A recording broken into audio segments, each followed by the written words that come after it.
Okay जी, तो आज हम देखेंगे लेजर, लेकिन हम देखेंगे कि लाइबिलिटीज़ का लेजर किस तरह से बनता है। हमने पिछली वीडियो में एसेट्स का लेजर देखा था कि एसेट्स का लेजर कैसे बनता है, उसकी ओपनिंग किस साइड पे आती है, क्लोजिंग किस साइड पे आती है, और बीच में जो वैल्यूज़ डालनी होती है वो कैसे आती हैं। तो आज हम देखने वाले हैं लेजर लाइबिलिटीज़ का।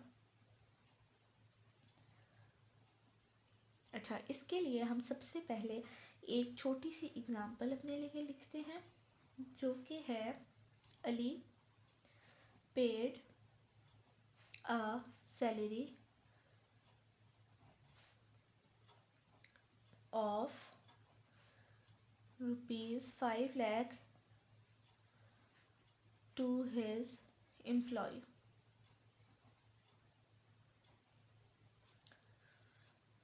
तो यहाँ ना हम कर लेते हैं अली हैड टू पे। अभी मतलब देखे ना, पेड कर दी थी तो फिर तो लायबिलिटी ख़त्म हो गई ना, अभी उसने पे करनी है, ठीक है ना। तो अब हम क्या करेंगे, हमने कहा था कि जब भी हमने लेजर बनाना है तो सबसे पहले हमने एक एंट्री कर लेनी है। अब मैं आपको ये चीज़ें सारी पहले सिखा चुकी हूँ, अगर किसी को नहीं पता तो मेरी पिछली वीडियोस में जाकर देख सकता है। हमने अभी भी यहाँ पे मैं आपको जल्दी से स्किम करवा देती हूँ कि जब भी हमारे पास लायबिलिटी इंक्रीज़ हो रही होगी तो वो क्रेडिट हो रही होगी, ठीक है ना। अब यहाँ पे Ali had to pay a salary of ₹5 lakh to his employ, ठीक है। अली ने 5 लाख सैलरी अपने एम्प्लॉय को देनी है। तो इसकी क्या एंट्री आएगी जी, हमारे पास आएगी salary expense debit, salary payable credit 5 lakh से।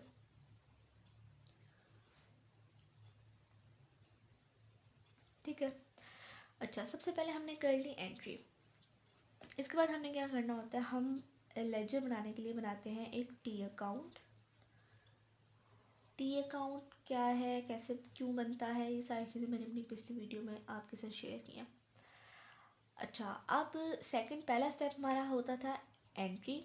सेकंड स्टेप हमने कहना है हमारे पास जितने आइटम एंट्री में आए हैं उतने आपने लेजर बना लेने हैं। ये टी अकाउंट लेजर होता है, ठीक है ना, इसको लेजर कहते हैं। जितने हमारे पास आइटम एंट्री में है उतने आपने लेजर्स खोल लेने हैं। यहाँ पे हम लिखेंगे सैलरी एक्सपेंस और यहाँ salary payable.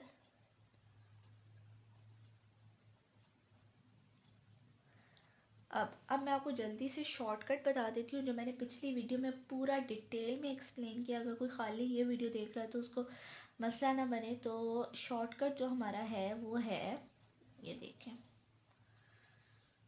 LC Lahore college and DR doctor.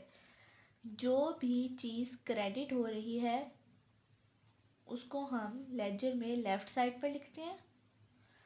जो भी चीज़ डेबिट हो रही है उसको हम लेजर में राइट साइड पे लिखते हैं। ठीक हो गया।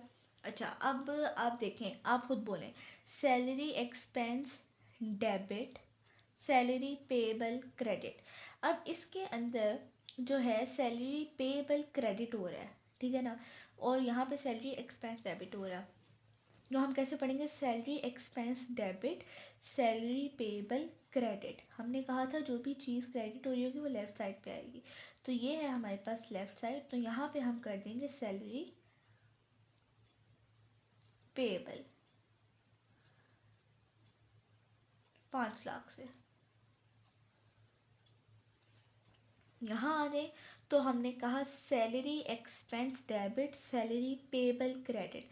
अब जो भी चीज़ डेबिट होती है उसको हम राइट साइड पे लिखते हैं, तो हमने क्या किया, salary expense debit, salary payable credit.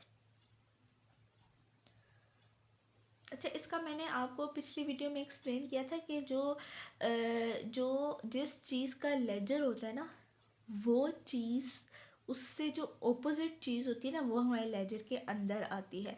उसका जो जिस चीज़ का लेजर उसका नाम हमने ऊपर लिख दिया हुआ है, और उसके ऑपोजिट जो चीज़ होगी ना, जैसे सैलरी एक्सपेंस है तो इसके ऑपोजिट सैलरी पेएबल है, तो ये हमारे लेजर में आएगा।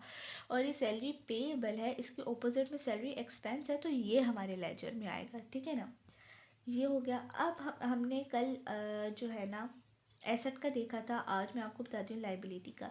देखिए ये है लाइबिलिटी, ठीक है, पेएबल, अभी पेएबल है तो लाइबिलिटी है। अब इसमें पता है क्या होगा, इसके अंदर इसकी आपने ना अभी ये ज़रा जहन नशीन कर लेना है, ये हमेशा ऐसे ही होता है, इसमें कोई चेंज नहीं होता। तो आप इसको एक तरह का याद कर लें कि लाइबिलिटीज़ की जो ओपनिंग्स होती हैं ना वो हमेशा इस साइड पे आएंगी, और जो क्लोजिंग्स होंगी वो हमेशा इस साइड पे आएंगी। ठीक है, यहाँ ना कोई ओपनिंग है ना क्लोजिंग है। ठीक है, और जो एक्सपेंस है एसेट का, मैंने आपको बताया था एसेट की हमेशा ओपनिंग इस साइड पे आती है, और एक्सपेंस की भी ओपनिंग हमेशा इस साइड पे आती है। ठीक है, ये चीज़ें आप याद कर लें। ठीक है ना, ये सारा कुछ आपने कर लिया कि लाइबिलिटी की ओपनिंग इधर आएगी, क्लोजिंग इधर आएगी इधर, और जो एक्सपेंस या एसेट है उसकी ओपनिंग इधर आएगी और क्लोजिंग इस साइड पे आएगी। अब हम बात कर लेते हैं लेजर को बैलेंस करने की। तो लेजर हमेशा हमारा बैलेंस होना चाहिए। बैलेंस होने का क्या मतलब है कि उसकी राइट साइड और लेफ़्ट साइड हमेशा बैलेंस होनी चाहिए। नहीं, अगर यहाँ 5 लाख है तो यहाँ भी 5 लाख होना चाहिए। ये नहीं कर सकते कि यहाँ 5 लाख है तो यहाँ पे 2 लाख है। ठीक है ना, तो हमने इन दोनों को हमेशा बैलेंस करना है। यहाँ पे हम लिख देते हैं बैलेंसिंग फिगर 5 लाख।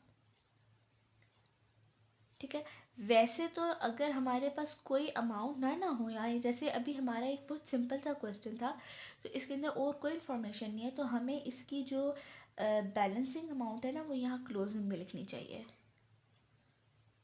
ठीक है, अगर और कोई डाटा होता तो फिर हम इसको यहाँ पे ला सकते, या हमें ऑलरेडी क्लोजिंग दी हुई होती तो फिर हम बैलेंसिंग अमाउंट यहाँ पे लिखते। ठीक है, उसके अलावा ये भी हमेशा हमारा बैलेंस होना चाहिए।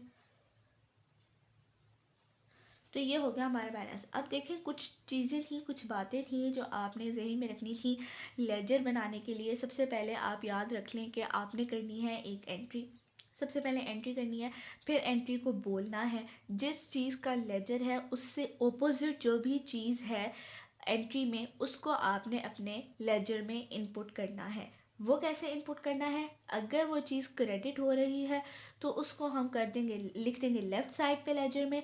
अगर वो चीज़ डेबिट हो रही है तो उसको हम राइट साइड पे लिख देंगे लेजर में। ठीक है, 2 पॉइंट हो गए। तीसरा पॉइंट ये है कि आपने अपने लेजर को हमेशा बैलेंस करना है। ये जो बैलेंसिंग की बात मैंने आपसे की है ना अभी, कि ये क्लोजिंग में लिख दें आप, ये मैं आगे बहुत डिटेल में आपके साथ डिस्कस करने वाली हूँ। बहुत सारे यहाँ पे लाइन आइटम्स आने वाले हैं, उसके बाद हम इसको बैलेंस करेंगे। लेकिन चौथा पॉइंट आपने हमेशा याद रखना है कि आपकी लाइबिलिटीज़ की जो ओपनिंग्स हैं वो हमेशा इस साइड पे आएंगी, और क्लोजिंग हमेशा इस साइड पे आएगी। ये कभी चेंज नहीं होगा, इसको आप अच्छे से जहन में बिठा लें। एक्सपेंस और एसेट्स की जो ओपनिंग्स हैं वो इस साइड पे आएंगी और क्लोजिंग्स इस साइड पे आएंगी। ये 4-5 पॉइंट थे जो आप अच्छे से जहन में बिठा लें, इससे आपका लेजर इंतहाई आसानी से बन जाएगा। अगर आपको लेजर बनाने में मुश्किल होती है तो आपने ये पॉइंट्स याद कर लेने हैं, और फिर करते हुए जब आप करेंगे ना, कोई भी क्वेश्चन पकड़ेंगे और सबसे पहले उसको एंट्री करेंगे, फिर इसी तरह उसको आपने जहन में रख लाना है कि अच्छा मैंने सबसे पहले एंट्री करनी है, फिर आपने कहना है जितनी एंट्री में आइटम्स थे उनके मैंने लेजर खोल लेने हैं। फिर जो भी जिस चीज़ का लेजर है उसके ऑपोजिट जो लाइन आइटम है एंट्री में वो मैंने इनपुट करना है। वो कैसे इनपुट करना है, लेफ़्ट जो चीज़ क्रेडिट है वो लेफ़्ट साइड पे, जो चीज़ डेबिट है वो राइट साइड पे, और उसके बाद आपने अपने लेजर को बैलेंस करना है। ठीक है, और साथ में आपने ओपनिंग हमेशा याद रखनी है। इसको तो पक्का आप रट लें कि जो लाइबिलिटीज़ है उसकी ओपनिंग किस साइड पे आती है और जो एसेट्स है उसकी ओपनिंग्स किस साइड पे आती है। अगली वीडियो में हम मज़ीद आगे बात करेंगे। हमें डेप्रिसिएशन का कॉन्सेप्ट भी करना है। अब मैंने आपको एसेट्स और लाइबिलिटीज़ दोनों के लेजर्स बनाना सिखा दिए हैं। अब हम इसके अंदर आगे जाने के लिए तो हम जो हैं इसके अंदर बात करेंगे डेप्रिसिएशन की। सबसे पहले हम डेप्रिसिएशन सीखेंगे। डेप्रिसिएशन सीखने के बाद हम फिर आगे मज़ीद लेजर में बात करेंगे। जिनको कुछ थोड़ा बहुत नॉलेज है तो वो अंदाज़ा लगा सकते हैं कि मैं डेप्रिसिएशन की बात क्यों कर रही हूँ यहाँ पे, क्योंकि कुछ लेजर्स हैं जो कॉस्ट पे बनते हैं, कुछ लेजर्स जो हैं वो बीवी पे बनते हैं। बीवी मीन्स बुक वैल्यू। तो ये सारा कुछ हम आगे देखेंगे। ओके जी, अल्लाह हाफ़िज़।